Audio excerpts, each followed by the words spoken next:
აფხაზეთში საომარი მოქმედებების დაწყებიდან დღეს 18 წელი სრულდება. სამხედრო დაპირისპირება აფხაზეთში 1992 წლის 14 აგვისტოს დაიწყო. სახელმწიფო საბჭომ სოჭი ინგირის რკინიგზის მონაკვეთის დასაცავად აფხაზეთში ეროვნული გვარდიის შეყვანის შესახებ გადაწყვეტილება აფხაზეთის უმაღლესი საბჭოს თავმჯდომარესთან ვლადისლავ არძიმბასთან შეთანხმებით 11 აგვისტოს მიიღო.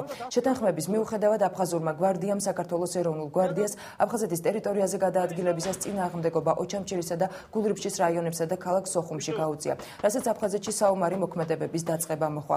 აფხაზეთში სამხედრო დაპირისპირება 13 თვე და 13 დღე გაგრძელდა და 1993 წლის 27 სექტემბერს სოხუმის დაცემით და საქართველოს შეიარაღებული ძალების მარცხით დასრულდა. აფხაზეთის თვითაღიარებული რესპუბლიკის ხელისუფლება საქართველოზე გამარჯვებისა და აფხაზეთის დამოუკიდებლობის დღეს ყოველი წლის 30 სექტემბერს აღნიშნავს. ქართული მხარის ამ დრომდე დაუზუსტებელი მონაცემებით აფხაზეთში 1992-93 წლებში მიმდინარე სამხედრო დაპირისპირებისას ქართული მხრიდან 10,000-ზე მეტი ჯარისკაცი და მშვიდობიანი მოქალაქე დაიღუპა.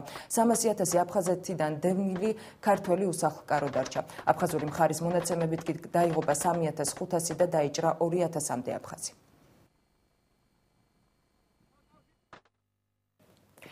დღეს აფხაზეთში საომარი მოქმედებების დაწყებიდან 18 წლის თავთან დაკავშირებით აფხაზეთის მთავრობის წევრებმა საქართველოს ერთიანობისთვის ბრძოლაში დაღუპული გმირთა მემორიალი გვირგვინებით შეამკეს.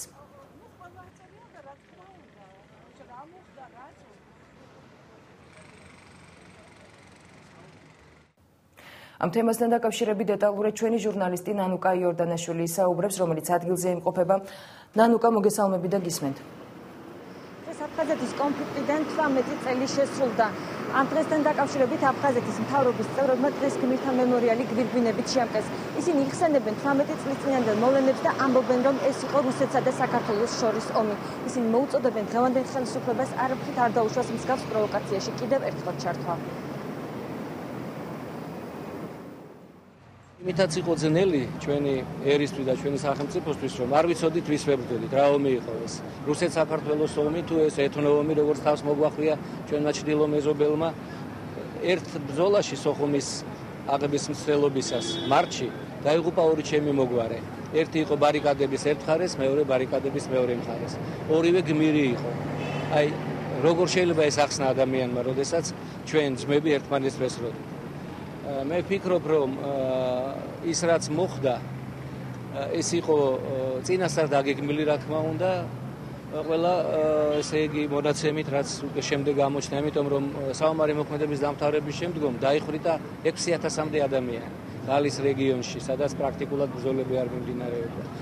ჩვენ დღეს მოვედით, რომ პატივი მივაგოთ მათ ხსოვნას და იმედი მივცეთ იმ ბიჭებს, რომ მომავალში ჩვენ ყველაფერს გავაკეთებთ იმისათვის, რომ საქართველო გამთლიანდეს და იყოს ერთიანი და მუდამ ისეთი სიძლიერის, როგორც ჩვენ ყველა ქართველს გვახსოვს.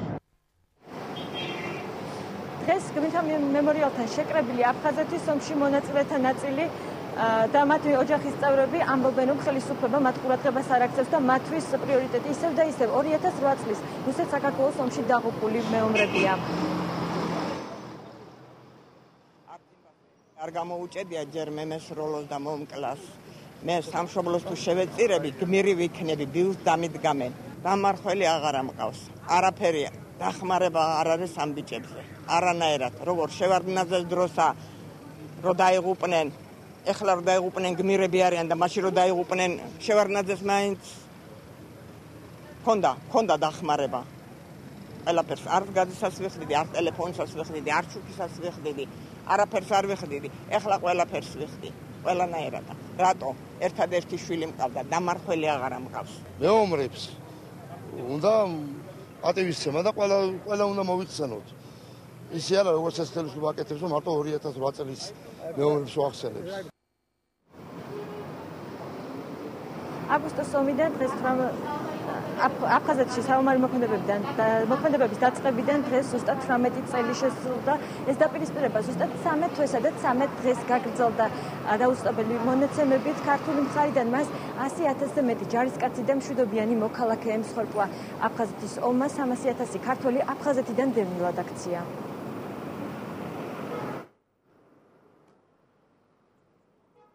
იორდანიშვილი საუბრობდა.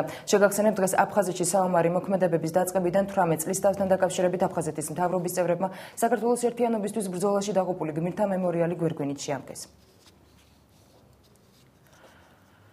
2008 წლის 12 აგვისტოს ცეცხლის შეწყვეტის შეთანხმების ხელმოწერიდან 2 წლის შემდეგ რუსეთი კვლავ განაგრძობს ხელშეკრულებით გათვალისწინებული პირობების დარღვევას, ნათქვამია საგარეო საქმეთა სამინისტროს სპეციალურ განცხადებაში, რომელიც მათ ხელშეკრულებიდან 2 წლის თავთან დაკავშირებით გაავრცელეს.